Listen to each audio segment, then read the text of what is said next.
दुनिया में अजब गजब घटनाएं बहुत सी हैं और लगभग हमने सुनी होंगी और देखी भी हैं।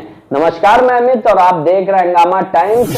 इस वक्त जो हमारे सामने एक अजब गजब घटना आ रही है वह कुछ अलग है, जहां आपको हम बता दें कि घटना तो नई दिल्ली की है, जहां एक बाइक सवार युवक अपनी गाड़ी से जाता है और दुर्घटना में गंभीर रूप से घायल होने के बाद उसे अस्पताल पहुंचाया जाता है, जहां अस्पताल के डॉक्टर उसे मृत घोषित कर देते हैं और एक अपने अजीज को इस दुनिया से अंतिम विदाई देने के लिए उसके परिवारीजन अंतिम संस्कार की तैयारी भी करते हैं। तभी उसकी उंगलियों में शिरकत होती है और फिर देखिए क्या होता है। आइए डालते हैं एक नजर।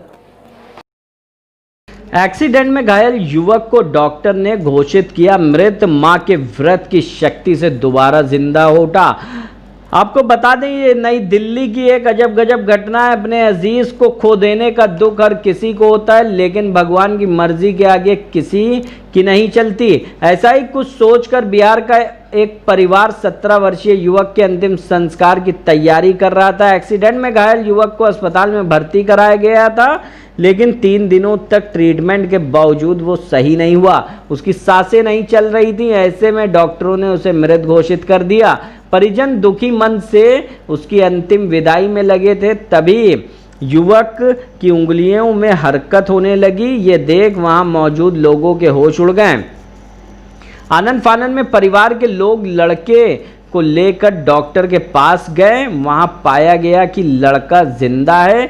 मालूम हो कि उस दिन जितिया व्रत भी था। महिलाएं अपनी संतान की लंबी आयु के लिए व्रत रखती हैं। अपने बेटे की सलामती के लिए पटना के कंकडम बाग इलाके में रहने वाले महिला ने भी व्रत रखा था, मगर उस दिन उनके साथ कुछ ऐसा हुआ जिससे उन्हें काफ़ी धक्का लगा। दरअसल एक्सीडेंट में उनका 17 वर्षीय बेटा सौरभ बुरी तरह से घायल हो गया। उसे इलाज के लिए अस्पताल भर्ती कराया गया। 3 दिनों तक लगातार इलाज के बावजूद युवक को होश नहीं आया।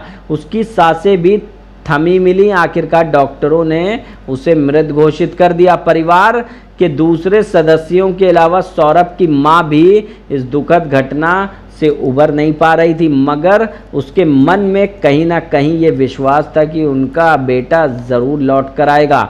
उनका ये भरोसा तब यकीन में बदल गया जब अंतिम संस्कार के दौरान की उंगलियां में हरकत होने दिखने लगी।